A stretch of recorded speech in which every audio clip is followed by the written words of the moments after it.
Yusek, nitong weekend, mayroon pong mga Filipinos na nakulong sa Qatar dahil daw po doon sa ginawang kilos protesta in support kay dating Pangulong Rodrigo Duterte.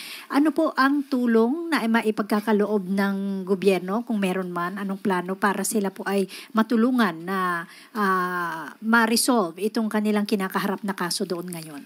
Nung araw po na ito ay napabalita, agad-agaran po ang embahada natin po ay tumulong po agad. Nagpadala po ng labor attaché, isa din pong lawyer para po malaman at mapaglaban ang kanilang mga karapatan. At maliban po dyan ay kung ano pa po ang maaari natin ibigay na tulong, let's say mga care packages, na sa abot makakaya ng ating pamahalaan, ibibigay po natin sa ating kababayan sa nasabing bansa. So hindi naman po sila pababayaan doon na po makulong, ma'am? Ay hindi po. Obligasyon pa rin po ng ating pamahalaan, ng administrasyon, ang mga Pilipino, anuman po ang kulay nila.